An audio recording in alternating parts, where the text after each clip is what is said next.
Good morning, everyone. So apropos of Hillel's injunction that you should follow be like of the disciples of Aaron and love kol habriot.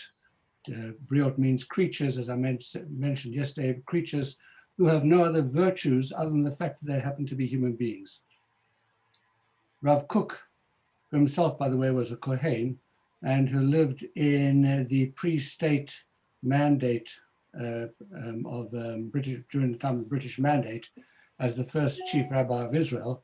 At that time, there was a great division between the religious and the non-religious. The religious formed the Yishuv, and that was the small group of people who, very pious people living in Jerusalem, many of whom had been there for a number of years, others had made aliyah from Eastern Europe.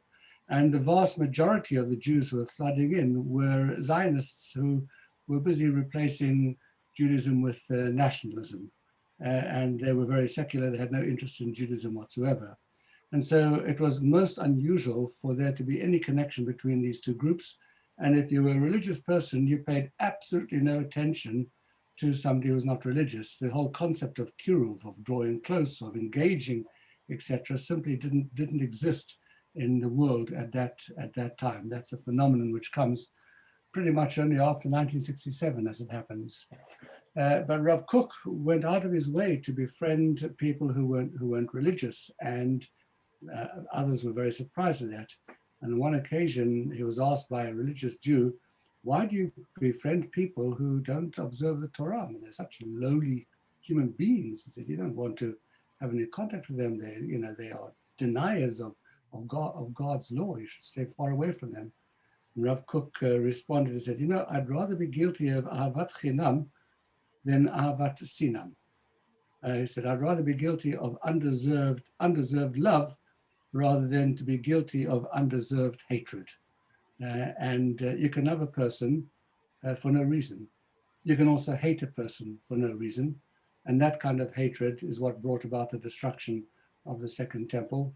To love a person for no reason is actually a lot harder than to hate a person for no reason, because for some strange reason, we find hating people for no reason very easy. And we like a little bit of machloket and division. But to love someone unconditionally without any reason, that is enormously difficult. And that is exactly what is being asked of in terms of being a disciple of Aaron. And Hillel quite specifically says, be a disciple of Aaron, meaning to say that there's to be like Aaron, to be Aaron is very difficult, but at least follow in his path, try and be a disciple of his, try and do the best you can to emulate the standards that he set.